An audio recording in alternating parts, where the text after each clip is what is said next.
Hello दोस्तों, स्वागत है आप सभी का अपने YouTube चैनल लचनी ज्ञान से। तो दोस्तों, मेरा नाम है राम जी और आप देख रहे हैं अपना YouTube चैनल लचनी ज्ञान से। तो सबसे पहले सभी दोस्तों मेरा प्यार भरा नमस्कार। तो चलिए आज की वीडियो को शुरू करते हैं। तो दोस्तों, जैसा कि हम सभी वीडियो के टाइटल और थंबनेल पे देख ही चुके हैं कि यह वीडियो हिंदी गद्य की प्रमुख विधाओं के अंतर्गत है, जिसमें निबंध, कहानी, उपन्यास, नाटक, एकांकी और आलोचना सम्मिलित हैं।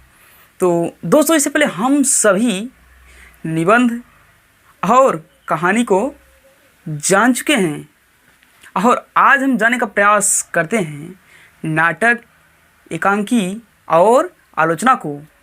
तो दोस्तों, चलिए बिना टाइम को वेस्ट किए हुए एक एक को ठीक ठीक समझने का प्रयास करते हैं। तो चलिए दोस्तों शुरू करते हैं। तो दोस्तों, पहला आता है नाटक। तो दोस्तों, नाटक में हम सबसे पहले समझने का प्रयास करते हैं नाटक की परिभाषा। तो चलिए समझते हैं।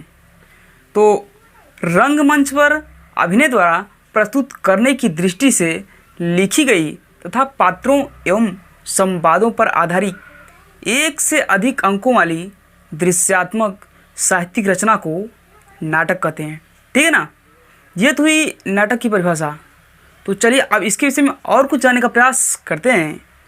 नाटक वस्तुतः रूपक का एक भेद है और रूप का आरोप होने के कारण इसे रूपक कहा गया है।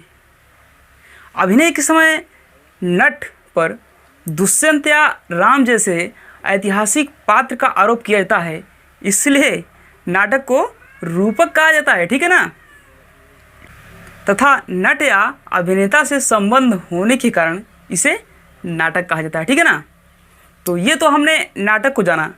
और कुछ जाते हैं तो नाटक शब्द आजकल अंग्रेजी के ड्रामा या प्ले शब्द का पर्याय बन चुका है। ठीक है ना, तो इस तरह से और कुछ जानने का प्रयास करते हैं। तो मौलिक नाटकों का आरंभ भारतेंदु हरिश्चंद्र जी से ही माना जाता है, लेकिन द्विवेदी युग में मौलिक नाटकों का विकास अधिक नहीं हुआ। छायावाद और छायावादोत्तर युग में इसका अधिक विकास हुआ। तो इस तरह से दोस्तों हमने नाटक को जाना और अब हम जानने का प्रयास करते हैं एकांकी को। तो दोस्तों, नाटक का एक विशेष रूप ही एकांकी है। ठीक है ना, तो एकांकी की परिभाषा देखी जाए तो एकांकी की परिभाषा इस तरह से होती है, किसी घटना, परिस्थिति या समस्या को आधार बनाकर लिखी जाती है और इसकी समाप्ति एक ही अंत में, एक ही शब्द में उस घटना के चरम क्षणों को मूर्त करते हुए कर दी जाती है। कौन? एकांकी। ठीक है ना, तो एकांकी तो इस तरह से हुआ।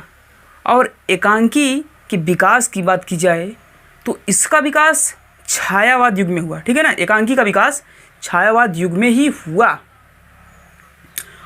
तो दोस्तों, इस तरह से और हम जानते हैं कि नाटक के श्रेष्ठ रचनाकार जो थे, उन्होंने ही हिंदी में श्रेष्ठ एकांकियों की भी रचना की है। ठीक है ना, तो दोस्तों इस तरह से हम सभी ने नाटक को जाना और एकांकी को जाना। और अब हम जानने का प्रयास करते हैं लास्ट जो कि है आलोचना। तो आलोचना शब्द का शाब्दिक अर्थ है किसी वस्तु को भली प्रकार देखना। किसी वस्तु को भली प्रकार देखने से उसके दोष, गुण आदि प्रकट होते हैं। ठीक है ना, तो आलोचना शब्द की परिभाषा इस तरह से होती है कि किसी साहित्यिक रचना को भली प्रकार देखकर उसके गुण दोषों को प्रकट करना ही उसकी आलोचना करना है। ठीक है ना, तो इस तरह से दोस्तों आलोचना की परिभाषा भी यही हो जाती है कि किसी साहित्यिक रचना को भली प्रकार देखकर उसके दोष और गुणों को प्रकट करना ही उसकी आलोचना करना कहा जाता है। ठीक है ना, तो इस तरह से दोस्तों हमने आलोचना की परिभाषा को जाना और अब हम कुछ जानने का प्रयास करते हैं आलोचना के विषय में। और तो दोस्तों, आजकल आलोचना शब्द के संबंध में समीक्षा शब्द भी प्रचलित है। इसका भी लगभग यही अर्थ होता है। ठीक है ना, समीक्षा शब्द का भी यही अर्थ होता है जो आलोचना का होता है। और आजकल आलोचना शब्द अंग्रेजी के क्रिटिसिज्म शब्द का पर्याय बन चुका है। कौन? आलोचना अंग्रेजी के क्रिटिसिज्म शब्द का पर्याय बन चुका है। तो दोस्तों इस तरह से हम लोगों ने आलोचना के संबंध में भी जाना। तो दोस्तों इस तरह से हम सभी ने आलोचना को और नाटक को और एकांकी को जाना। तो दोस्तों आज के वीडियो कंटेंट को यहीं तक रखते हैं। आज का वीडियो को कैसा लगा हमें कमेंट बॉक्स में ज़रूर बताइएगा, और ये वीडियो पसंद आए वीडियो को लाइक करें, चैनल को सब्सक्राइब करें और वीडियो को शेयर करना न भूलें। थैंक दोस्तों, नमस्कार।